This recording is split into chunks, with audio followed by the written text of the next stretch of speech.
मैं गीतकार शाकी आपके लिए भोजपुरी में एक फुल सॉन्ग लेकर के आया हूँ। लॉकडाउन भी है और बोलबम भी है, इसलिए इन दोनों टॉपिक को मिला करके मैंने आपके लिए एक फुल सॉन्ग लिखा है भोजपुरी में। तो चलिए इसे सुनते हैं। ए भोला बाबा तोहरा के ही बेर बोला कैसे जल चढ़ाई। ए भोला बाबा तोहरा के ही बेर बोला कैसे जल चढ़ाई। कि बाटे लॉकडाउन गड़ियो बबन त कैसे आज कल चढ़ाई, त कैसे आज कल चढ़ाई। ए भोला बाबा तोहरा के ही बेर बोला कैसे जल चढ़ाई। ए भोला बाबा तोहरा के ही बेर बोला कैसे जल चढ़ाई। तो ये था इस सॉन्ग का मुखड़ा। अब चलिए इस सॉन्ग का फर्स्ट अंतरा सुनाते हैं।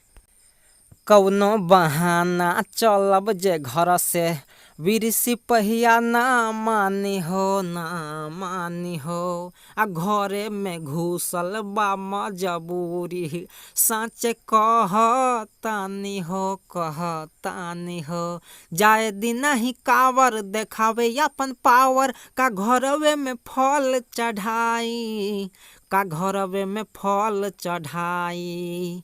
ए भोला बाबा तोहरा के यही बेर बोला कैसे जल चढ़ाई। ए भोला बाबा तोहरा के यही बेर बोला कैसे जल चढ़ाई। अब चलिए इस सॉन्ग का लास्ट अंतरा सुनाते हैं। ड्यूटी पे रहल धर्म बाबा कर बुझी धर्म ना यारी हो। आ डंडा से अपन वो तोड़ दी है डीजे वाला गाड़ी हो। जाए के पड़ी थाना में लागी जुर्माना या कर कोनो हॉल बताई। ये भोला बाबा तोहरा के यही बेर बोला कैसे जल चढ़ाई। ए भोला बाबा तोहरा के यही बेर बोला कैसे जल चढ़ाई। कि बाटे लॉकडाउन गड़ियो बाबन त कैसे आज कल चढ़ाई, त कैसे आज कल चढ़ाई। ये भोला बाबा तोहरा के ही बेर बोला कैसे जल चढ़ाई। ये भोला बाबा तोहरा के ही बेर बोला कैसे जल चढ़ाई।